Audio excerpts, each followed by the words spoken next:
1948. On the outskirts of Washington, D.C., a small store was born. A 26-year-old named Charles Lazarus opened Children's Bargain Town. At first, it sold baby carriages and children's furniture. But Lazarus noticed something. What mothers truly want isn't just furniture. Every time children came into the store, their eyes lit up. They refused to move from in front of the toy section. That sight burned itself into Lazarus's mind. 1957. Lazarus made a decision. He would transform the store's focus to toys, and on a scale no one had ever seen. Toys R Us. A large specialty store stocked floor to ceiling with nothing but toys. It was a format no one had ever attempted. Children's eyes lit up. Everywhere they looked, toys. Dreams were stacked high on every shelf. In the 1980s, Toys R Us was unstoppable. It expanded stores across the globe, and sales surged. By the late 1980s, the company reached roughly $4 billion in revenue and would eventually surpass $11 billion around the turn of the millennium. Competitors fell one after another. Market share was among the largest in the industry. The yellow and red logo, Geoffrey the giraffe mascot. For children, it was just as magical as Santa Claus himself. But this brilliant kingdom was about to make a fatal decision. 2000. The dot-com bubble was sweeping the world. The executives at Toys R Us were anxious. A new wave called e-commerce was crashing ashore. If we don't sell online, we'll be left behind by the times. They made a decision. Rather than build their own e-commerce platform, they would hand it to a partner. That partner was Amazon, led by Jeff Bezos. At the time, Amazon was only 6 years old. An e-commerce site that sold nothing but books and CDs. Toys R Us signed a multi-year contract for exclusive selling rights on Amazon.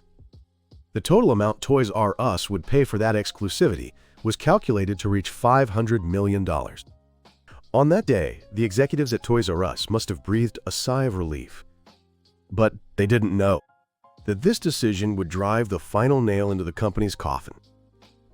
Amazon, however, had different plans.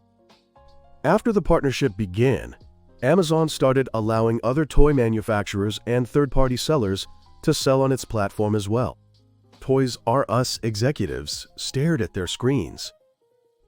Competitors' toys were listed on Amazon's site. This was supposed to be an exclusive contract. Toys R Us pushed back, claiming breach of contract. The interpretation of exclusivity emerged as the central point of contention. But Bezos had a clear strategy. He had no intention of turning Amazon into a dedicated storefront for any single partner. Amazon would become a platform where everything could be bought. The everything store. That was Bezos' vision. 2004. Toys R Us sued Amazon in a New York State court. Our exclusivity has been violated. The right to sell toys on Amazon belongs to us. The litigation dragged on. All the while, the clock kept moving. But alongside the lawsuit, there was something they should have been doing.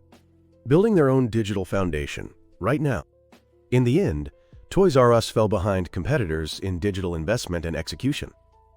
Amazon, meanwhile, continued pouring investment into logistics and site improvements. Walmart had also begun aggressively expanding its online sales. The market wasn't going to wait. 2006. The court ruled in Toys R Us's favor.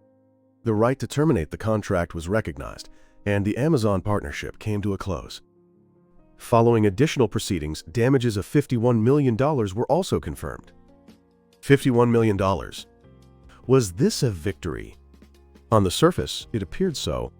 Their legal argument had been validated. They had won damages.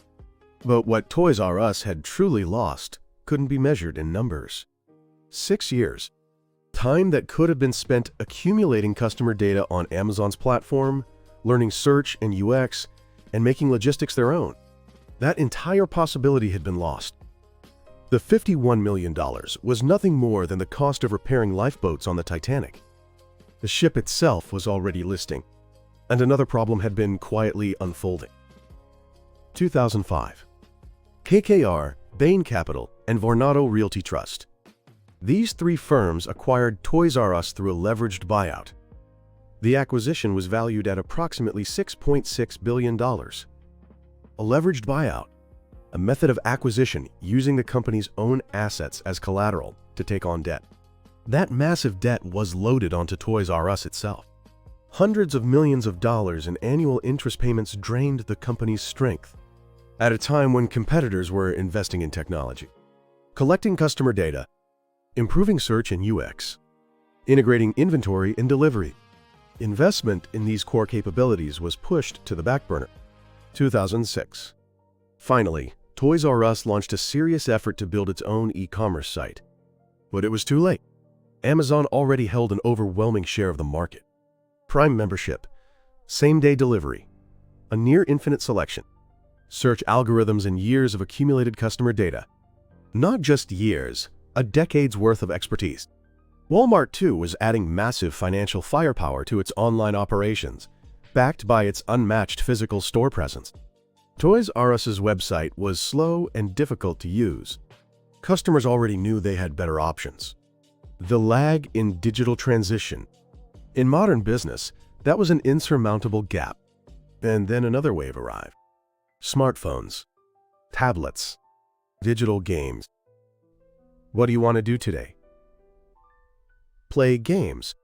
The way children spent their time began to change at its very foundation. The spread of smartphones sparked a battle for children's attention, and certain categories of physical toys faced serious headwinds.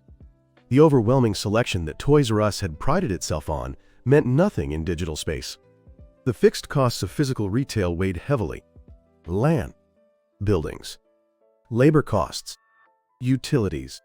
The Times themselves were calling Toys R Us's business model into question. September 18, 2017. Toys R Us filed for Chapter 11 bankruptcy protection. Total liabilities approximately $5 billion. A figure drawn from court filings. A kingdom that once exceeded $11 billion in annual sales was buried under a mountain of $5 billion in debt. The reasons for the filing were clear: Amazon, Walmart, and the delay in digital investment they had brought upon themselves. The enormous debt piled on by private equity. Everyone knew it. This wasn't a restructuring, it was the beginning of the end. 2018. Toys R Us announced the liquidation of all its U.S. stores. Toys R Us and Babies R Us combined approximately 700 locations. The liquidation of the U.S. business affected approximately 33,000 employees. Closing sales began. Closing sale up to 70% off. Children and their parents came for one last shopping trip. The shelves grew bare. The yellow Jeffrey logo faded away. But the story doesn't end there.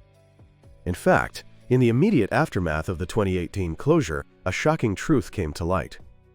Many former employees had not received their severance pay. People who had devoted years of their lives to Toys R Us. People who took pride in selling the dreams of children.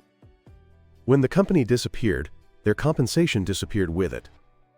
Former employees brought their case to Congress, raising the question of how private equity-driven acquisitions damage workers. The story of Toys R Us became an event that cut beyond a single company's failure, exposing structural problems at the heart of capitalism. But the soul of the brand had not entirely died. In 2021, WHP Global acquired the Toys R Us brand. In 2022, Toys R Us shop-in-shops rolled out across Macy's stores nationwide. The form had changed, but Jeffrey's logo lives on. So what can we learn from the story of Toys R Us? In 2000, Toys R Us handed off a core function to Amazon. Online sales, the central capability of retail in the 21st century. What happened as a result? It was Amazon that learned the customer data. It was Amazon that honed search and the user experience. It was Amazon that integrated logistics and inventory management. Toys R Us, lulled by the comfort of the partnership, lost its chance to learn. What are the core capabilities in business? Customer data, search and UX, the integration of inventory and delivery. These are things that must never be outsourced. The moment you outsource them, the opportunity to learn passes to the other side, and they will use that learning to surpass you. For 70 years, Toys R Us protected the dreams of children, but it kept putting off changing the way those dreams were delivered. And so I ask you this: every business has a core that must be protected, and the moment you hand that core to someone else, you hand them your future as well. In your own work, is there something you're delegating too much of right now? Is it truly a capability that should be outsourced? And one more thing. Toys once disappeared and is now re-emerging in a different form. When a company that kept delaying its adaptation to change is destroyed and then rises again, what remains and what must change? Let me know your thoughts in the comments. Thank you for joining me on this journey today. Every rise and fall of a company has a turning point. What was happening in that moment of decision? Here on Blueprint of Giants, we explore the strategic decisions of history's greatest companies and visionaries, digging deep to uncover timeless wisdom we can apply today. Subscribe and turn on notifications so you never miss the next story. Until next time.